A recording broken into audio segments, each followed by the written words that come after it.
Hello students, कक्षा 11वीं के सभी विद्यार्थियों को स्वागत है मैथ्स के ऑनलाइन क्लास में। आज क्लास में हम न्यू चैप्टर प्रारंभ कर रहे हैं। नया चैप्टर है चैप्टर 17 अनुक्रम और श्रेणी। ठीक, तो ध्यान से समझेंगे क्या होता है अनुक्रम। ठीक, अनुक्रम की परिभाषा संख्याओं का ऐसा समूह जिसमें संख्याओं को किसी क्रम में एक निश्चित नियमानुसार रखा गया हो, एक अनुक्रम कहलाता है। ठीक, संख्याओं के क्रम को किसमें एक निश्चित नियमानुसार रखा जाता है। ठीक, एक अनुक्रम में जो संख्याएं आती हैं उन्हें हम उनका पद कहते हैं। जो भी संख्याएं अनुक्रम के अंतर्गत होती हैं उन्हें पद कहा जाता है। अनुक्रम के nवें स्थान के संख्या को अनुक्रम का nवां पद यानी कि जो लास्ट में जो पद होता है ना, तो उसे हम किस प्रकार से दर्शाएंगे, n पद के अनुसार, है ना। तो उसे हम क्या कहेंगे, nवां पद या व्यापक पद भी कहते हैं, और इसे हम an से निरूपित करते हैं। अनुक्रम के पदों को हम a1, a2, a1, a2, a3 dot dot an आदि द्वारा निरूपित करते हैं। ठीक है, और यही an जो है nवां पद कहलाता है, और बाकी जो संख्याएं हैं, है ना, वो सभी क्या है, पद कहलाते हैं। उदाहरण के लिए देखेंगे कि संख्याओं के समूह 1, 1/2, 1/3, डॉट डॉट 1/n एक अनुक्रम है, क्योंकि एक निश्चित नियमानुसार क्रम में रखा गया है। ठीक है, तो यहाँ पर जो 1, 1/2, 1/3 ये सभी संख्याएं जो हैं ये क्या है, एक पद है। क्लियर, और 1/n एक nवां पद है। क्लियर, इस प्रकार से ये क्या कहलाएंगे, एक निश्चित क्रम में है, इस कारण ये अनुक्रम कहलाते हैं। क्लियर, नेक्स्ट हम प्रश्नावली के क्वेश्चन को हल करेंगे। तो प्रश्नावली 17.1 में पहला क्वेश्चन देखेंगे।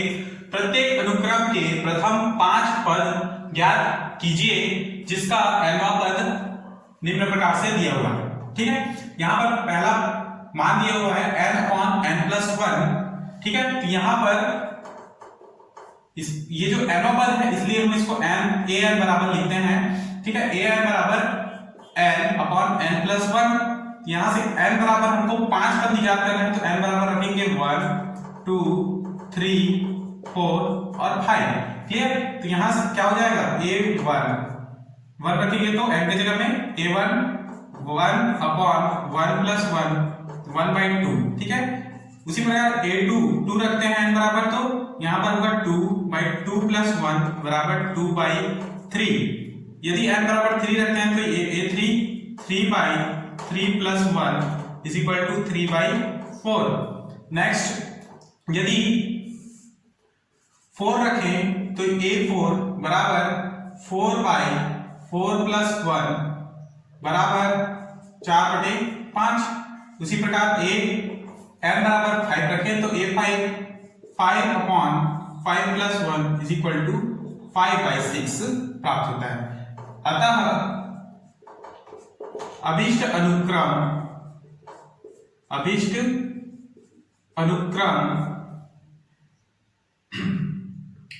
1/2, 2/3, 3/4, 4/2, 4/5 और 5/6 है, और यही इसका अभीष्ट उत्तर है। क्लियर, उसी प्रकार क्वेश्चन नंबर पहला का दूसरा ही देखेंगे। तो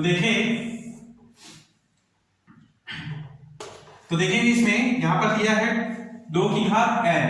ठीक है, यहां पर हमारे पास an बराबर क्या है, 2 की घात n। प्रथम 5 पद निकालना है, तो यहां पर n बराबर क्या लेंगे, 1, 2, 3, 4, 5। तो ये a1 बराबर क्या होगा, n बराबर 1 रखने पर 2 की घात 1 इज इक्वल टू 2। a2 बराबर 2 की घात 2 यानी कि 4। a3 बराबर 2 की घात 3 इज इक्वल टू 8। a4 बराबर 2 की घात 4 इज इक्वल टू 16, और a5 बराबर 2 की घात 5 इज इक्वल टू 32। अतः अभीष्ट अनुक्रम क्या हो जाएगा, अभीष्ट अनुक्रम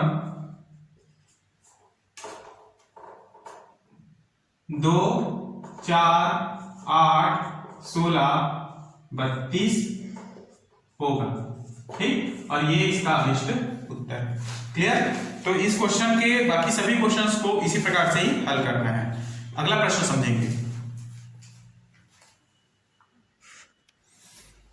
अगला प्रश्न है प्रश्न क्रमांक 2, जिसमें दिया है कि प्रत्येक अनुक्रम के वांछित पद ज्ञात कीजिए। वांछित पद ज्ञात करना है, ठीक है, जिसका nवां पद दिया गया है। यहाँ पर पहला प्रश्न है कि an बराबर 4n-3, ठीक है, जिसमें हमको कौन कौन से पद निकालने हैं, a17 और a24 का मान निकालना है, ठीक है। तो यहाँ पर हमारे पास दिया है an बराबर 4n-3, ठीक है। तो पहला प्रश्न में पहला मान निकालेंगे a17, जब n बराबर 17 रखते हैं, n बराबर 17 है ना, तो ये क्या होगा 4 इंटू 17 माइनस 3, तो a17 इज इक्वल टू 17 चौके 68 माइनस 3, तो a17 इज इक्वल टू 68 में 3 गया 65, ठीक। तो अनुक्रम का 17वां पद क्या होगा, अनुक्रम का 17वां पद 65 है, ठीक है। अब 24 के लिए निकालते हैं, तो यदि n बराबर 24 रखे तब a24 is equal to 4 into 24 minus 3, ठीक है। 4 इंटू 24 करने पर हमको 96 माइनस 3 यानी a24 इज इक्वल टू 96 में 3 गया 93 प्राप्त होता है। अतः अनुक्रम का 24वां पद 93 होगा, ठीक है। तो ये भी उत्तर है और ये भी आपका प्रश्न का उत्तर है। क्लियर? तो इस प्रकार से बनाना है। अगला क्वेश्चन समझेंगे।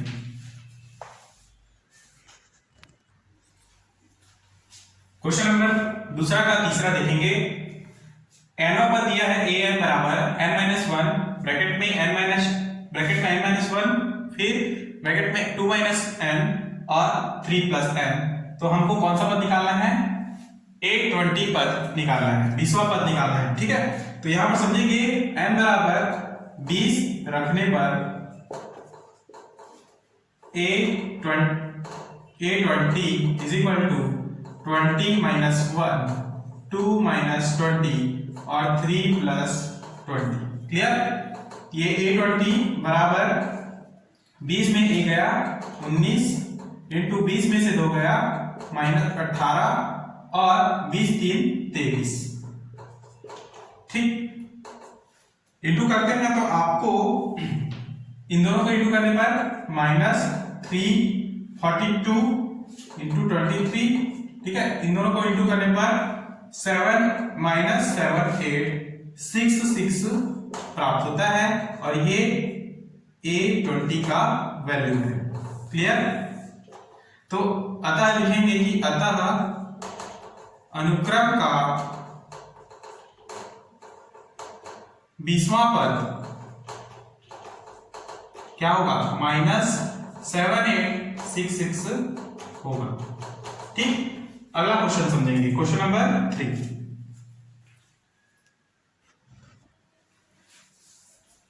अगला प्रश्न है प्रश्न क्रमांक 3।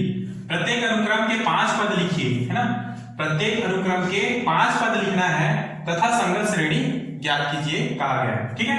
तो समझेंगे, प्रश्न दिया है a1 बराबर 3, ठीक है। ये प्रथम पद है अनुक्रम का, जिसमें a1 बराबर क्या दिया है 3 और nवां पद यानी an बराबर क्या दिया है 3 an-1 प्लस 2, जहां n क्या है 1 से बड़ा। क्लियर? तो यहां पर देखेंगे कि a1 बराबर 3 ये हमको दिया हुआ, ठीक। अब 5 पद निकालना है, तो प्रथम पद तो क्या हो चुका है और नेक्स्ट 4 पद हमको निकालने हैं। तो लिखेंगे कि a2 बराबर यहां रखेंगे हम मान, ठीक है। तो सबसे पहले सीधा सीधा an बराबर लिखते हैं 3 an-1 प्लस 2, तब n बराबर 2 रखने पर a2 बराबर 3 इंटू a2 माइनस 1 प्लस 2, ठीक है, बराबर 3 इंटू a1 प्लस 2, ठीक है।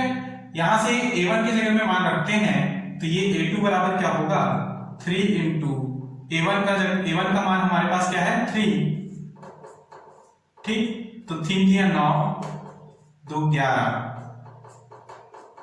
तो a2 का मान क्या निकल गया 11। उसी प्रकार से n बराबर 3 रखते हैं, n बराबर 3 रखने पर,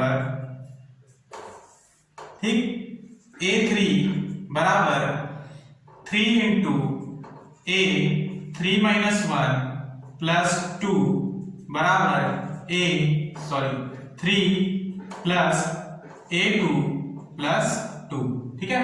अब a2 का मान हमारे पास क्या है 11, तो लिखेंगे कि a3 बराबर 3 प्लस 11 प्लस 2, 11 3 14, 14 और 2 16, ठीक। सॉरी ये इनटू में है ना, तो देखेंगे ये इनटू में है तो 11 दिया 33 हो जाएगा, 33 प्लस 2 बराबर 35, ठीक। तो a3 का मान क्या है 35। उसी प्रकार a4 का मान निकालना है तो यहां पर रखेंगे 4 इंटू a2 a n की जगह में रखेंगे 4 माइनस 1 प्लस 2, ठीक है। यहां पर 3 है ना, क्योंकि यहां पर 3 इसलिए, तो ये होगा 3 इंटू a4 का मान a3 हो जाएगा 4 माइनस 1 प्लस 2। उसी प्रकार से a4 बराबर 3 इंटू a3 का वैल्यू है हमारे पास 35 प्लस 2, ठीक है। तो 35 दिया 3 5 15 का 5 हाथ ले 3 3 9 1 10 105 प्लस 2 बराबर कितना होगा 107।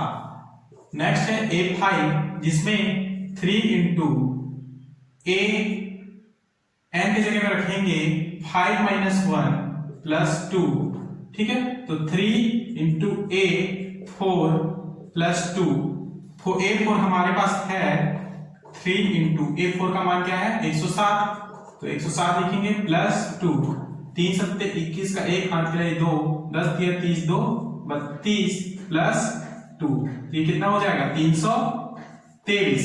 क्लियर। तो a5 का मान भी निकल गया, तो कुल मिलाकर हमारे पास 5 पद निकल गए हैं। अब इनको हम अनुक्रम के रूप में लिखें तो अतः अनुक्रम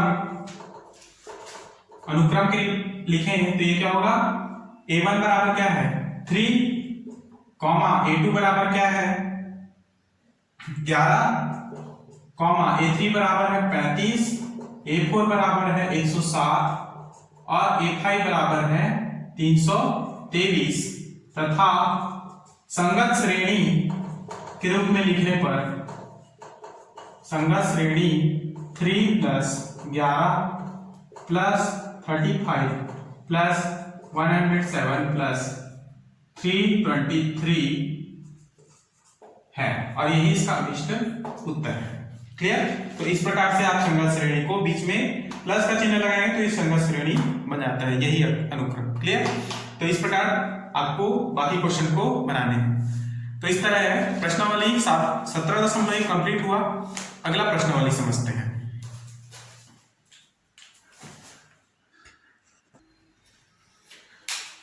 अगला टॉपिक है श्रेणी। ठीक है, ये प्रश्नावली 17.2 के अंतर्गत है। ठीक है, तो समझेंगे श्रेणी किसी श्रेणी के पदों को जब विशेष प्रतिबंधों के साथ लिखा जाए तो उसे श्रेणी कहते हैं। किस प्रकार का विशेष प्रतिबंध, ये हम समांतर श्रेणी में समझेंगे। ठीक है, तो समांतर श्रेणी एक अनुक्रम a1, a2, a3, a4 dot dot an को समांतर श्रेणी कहते हैं यदि a2 माइनस a1 बराबर a3 माइनस a2 बराबर dot dot an plus 1 minus an बराबर अचर d हमको प्राप्त होता है, अर्थात an प्लस 1 बराबर an प्लस d, है ना। d कैसे प्राप्त हुआ, जब an प्लस 1 बराबर an प्लस 1 बराबर an प्लस d इस प्रकार से होता है और डी हमको निकालना होता है, तो ए एन को इधर पक्षांतर करते हैं, इस प्रकार डी निकलता है। ठीक है, तो यहाँ n बिलोंग्स टू n क्या है, नेचुरल नंबर है, जहां a1 को प्रथम पद और अचर d को हम समांतर श्रेणी का क्या कहते हैं, सर्वांतर कहते हैं। सर्वांतर क्यों कहते हैं, क्योंकि वो सभी पदों का अंतर होता है। ठीक है, सभी पदों का अंतर सर्वांतर कहलाता है। मतलब कि यहाँ जैसे कि a1, a2, a3, a4 है ना, जब भी a2 को हम a1 माइनस करते हैं, यानी a2 माइनस a1 करते हैं, तो हमको सर्वांतर d प्राप्त होता है। यानी फिर उसके बाद a3 माइनस a2 प्राप्त करते हैं तो भी सर्वांतर वही प्राप्त होगा। a4 माइनस a3 करते हैं तो भी सर्वांतर एक ही संख्या प्राप्त होता है। जब एक ही प्रकार का संख्या अंतर करने पर प्राप्त हो तो वह क्या होता है, सर्वांतर, और ऐसा क्रम एक समांतर श्रेणी कहलाता है। क्लियर? जैसे कि उदाहरण लिखेंगे, ये 1, 3, 5, 7 इस प्रकार से ये श्रेणी दिया हुआ है। ठीक है, तो ये एक समांतर श्रेणी कहलाता है। क्यों? क्योंकि इसका प्रथम पद क्या है, 1 है ना, इसको हम a1 मानते हैं, ये प्रथम पद है। ठीक, और सर्वांतर d निकालने के लिए हम क्या करेंगे, 3 में से 1 को माइनस कर देंगे, तो 3 माइनस 1 इज इक्वल टू 2 है। उसी प्रकार से और भी आप देखें तो 5 माइनस 3 करें तो भी आपको 2 ही प्राप्त होगा। 7 माइनस 5 करें तो भी आपको 2 ही प्राप्त होगा। यानी प्रत्येक बढ़ते क्रम में आप माइनस करते जाएं तो सर्वांतर क्या होगा, एक ही अंक प्राप्त होगा, 2, 2, 2। इसका अर्थ यह है कि दिया गया श्रेणी एक समांतर श्रेणी है। अगर इस प्रकार से एक ही अंक सर्वांतर में प्राप्त न हो या अलग अलग अंक प्राप्त होते हैं तो वह समांतर श्रेणी नहीं कहलाएगा। क्लियर? तो नेक्स्ट हम अगले टॉपिक को समझेंगे।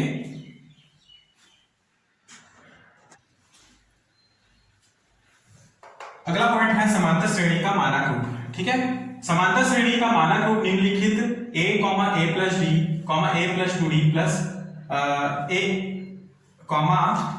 a plus 3d dot dot है। ठीक है, जहां a क्या है, प्रथम पद है, ये प्रथम पद है, और d अचर पद या सर्वांतर है। ठीक, तो समांतर श्रेणी का व्यापक पद क्या होगा, तो माना समांतर श्रेणी का प्रथम पद a और सर्वांतर d है, अतः समांतर श्रेणी a plus d a plus 2d से स्पष्ट है कि द्वितीय पद क्या होगा, प्रथम पद यदि a है तो द्वितीय पद निकालेंगे हम a2 बराबर a प्लस d। ठीक है, a प्लस d को हमको कैसे लिखना है, a plus 2 minus 1 into d। ठीक है, ये 2 की जगह में क्या रखते हैं, n। जब nवा पद निकालेंगे तो ये यहाँ पर n हो जाएगा। ठीक है, यहाँ पर जब a3 लेते हैं यानी द्वितीय पद तो a प्लस 2d होगा बराबर a plus 3 minus 1 into d। चतुर्थ पद a4 बराबर क्या होगा, a plus 3d is equal to a plus 4 minus 1 into d। Clear? उसी प्रकार nवा पद क्या होगा, an बराबर a plus n minus 1 into d। ठीक है, तो किसी भी प्रकार का पद निकालने के लिए समांतर श्रेणी में हम जब भी nवा पद निकालते हैं तो कौन सा सूत्र लगाएंगे, समांतर श्रेणी का nवा पद an बराबर a plus n minus 1 into d। जहां पे nवा पद को कहां पर रखना है, जो भी पद दिया रहेगा उसको हम n के जगह पे रखेंगे। ठीक है, और यहां पर भी n के जगह पे रखेंगे। यानी ये जैसे 20वां पद निकालने के लिए कहा जाए तो यहां पर निकालेंगे a20 बराबर a plus 20 minus 1 into d। Clear? ये हो गया समांतर श्रेणी का nवा पद। नेक्स्ट, यदि n पदों सहित समांतर श्रेणी का अंतिम पद l हो तो उसके लिए सूत्र होता है कि l बराबर a plus n minus 1 into d। यदि आपको अंतिम पद के बारे में दिया जाए प्रश्न में तो इस प्रकार का सूत्र लगाएंगे जहां पर l की जगह में आप अंतिम पद को रखेंगे। क्लियर? इस प्रकार से इन सूत्रों को आपको लिखना है और समझना है। नेक्स्ट हम प्रश्नावली के क्वेश्चन को समझेंगे। तो क्वेश्चन नंबर 1 समझेंगे, समांतर श्रेणी 7, 5, 3, 1 डॉट डॉट डॉट, ठीक है, का 23 यानी 23वां पद ज्ञात कीजिए। ठीक, तो हमारे पास सूत्र क्या था समांतर श्रेणी का nवां पद के लिए, तो लिखेंगे nवां पद an बराबर a plus n minus 1 into d। हमारे पास क्या है, प्रथम पद 7 है, ठीक है, तो ये a बराबर लिखेंगे 7, ये प्रथम पद है। उसी प्रकार d है ना, तो d का मान है हमारे पास 5 माइनस 7 बराबर क्या हो जाएगा -2, ठीक है, तो d का मान हमारे पास -2। नेक्स्ट n बराबर दिया है 23 है ना, तो n की जगह में हम रखेंगे 23, तो लिखेंगे a 23 बराबर a क्या है 7 प्लस n क्या है 23 माइनस है यहाँ पे, ठीक है, n माइनस 1, तो 23 माइनस 1 और d का मान है -2, ठीक, तो यहाँ से 7 प्लस 22 माइनस 2, देन 7 माइनस 22 दूनी 44, 44 में से 7 को हटाएंगे तो ये होगा 37 और माइनस 37, ठीक है, तो ये हो गया 23 का मान। तो हमारा 23वां पद क्या हो गया -37, समांतर श्रेणी का 23वां पद होगा -37 और यही अभिष्ट उत्तर होगा।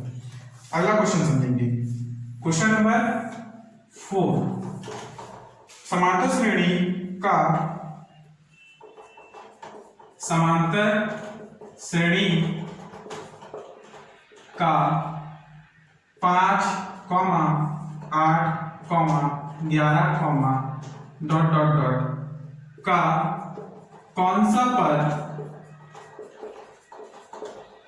320 है, ठीक है, तो ये कौन सा पद 320 है इसको हमको निकालना है, तो यहां पर भी हम वही सूत्र लगाएंगे। सूत्र है हमारे पास a n बराबर a plus n minus 1 into D, है ना, तो कौन सा पद 320 है, तो हमको ये याद करना है कि कौन सा पद 320 है। 320 को हम कहां रखेंगे a n के जगह में, ठीक, यहाँ पर प्रथम पद a बराबर क्या है 5 और d बराबर निकाल सकते हैं 8 माइनस 5, तो d बराबर क्या होगा 3, ठीक, तो a का मान रखेंगे 5 प्लस हमको n निकालना है, कौन सा पद की बात कर रहे हैं, तो यहाँ n रखेंगे, है ना, n की जगह में कुछ नहीं है तो यहाँ पर केवल n रखेंगे क्योंकि n ही निकालना है, और d का मान हमारे पास है 3, क्लियर, तो 320 बराबर, यहाँ पे कंफ्यूजन नहीं होना है आपको, जो कौन सा पद 320 है ऐसा बोल रहा है, ठीक है, तो ये 320 को हम कहां रखेंगे a n की जगह में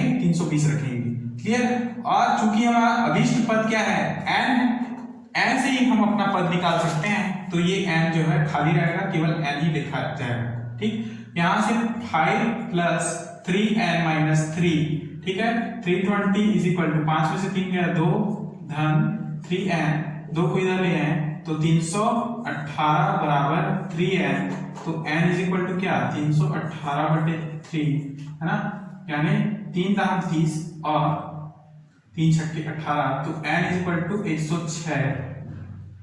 106 प्राप्त हुआ, अर्थात समांतर श्रेणी का 106वां पद 320 होगा और यही इसका अभिष्ट उत्तर होगा, क्लियर। अगला क्वेश्चन समझेंगे। अगला प्रश्न है प्रश्न क्रमांक 6, समांतर श्रेणी 10, 13, 16 डॉट डॉट 43 में पदों की संख्या ज्ञात कीजिए। तो यहाँ पर हमारे पास प्रथम पद है, फिर समांतर डी भी होगा और अंतिम पद 43 भी है, तो इस प्रकार से हम सूत्र लगाएंगे। हमारे पास L इज इक्वल टू, ठीक है, ये क्या होगा L is equal to, L क्या है यहाँ अंतिम पद है ना, A plus n minus 1 into D, ठीक है, जहां L बराबर अंतिम पद, ठीक, बराबर 43, A बराबर प्रथम पद बराबर 10 और D क्या है सर्वांतर बराबर 13 माइनस 10 इज इक्वल टू 3, ठीक, तो इस तरह रखते हैं हम मान सूत्र में। तो हमारे पास है 43, L बराबर A का मान है 10 प्लस हमको पदों की संख्या निकालनी है, तो पद क्या होता है n, तो n माइनस 1 आएगा, D क्या है हमारे पास 3, हल करेंगे तो 43 is equal to 10 plus 3n minus 3, 10 में से 3 घटाओगे तो ये होगा 7 धन 3n, ठीक है, 7 को इधर लेके आएंगे, 43 में 7 गया 36 बराबर 3n, तो यहाँ से n इज इक्वल टू क्या होगा 36/3 इज इक्वल टू 12, है ना।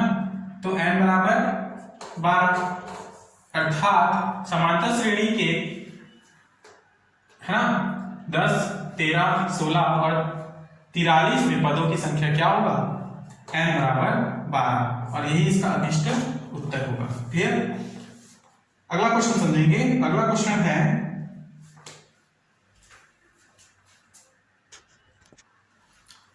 अगला प्रश्न है क्वेश्चन नंबर 12। यदि किसी समांतर श्रेणी के 10वें पद का 10 गुना उसके 15वें पद का 15 गुना हो तो दर्शाइए कि 25वां पद शून्य होता है। क्लियर। क्वेश्चन ध्यान से समझना है।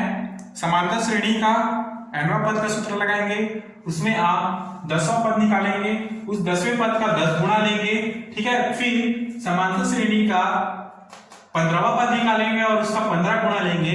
दोनों को हम बराबर लेंगे। बराबर लेने के पश्चात हमारे पास जो मान आएगा उससे हम 25वां पद को शून्य निकालेंगे। तो समझेंगे किस प्रकार से निकालना है। हल। समांतर श्रेणी का nवां पद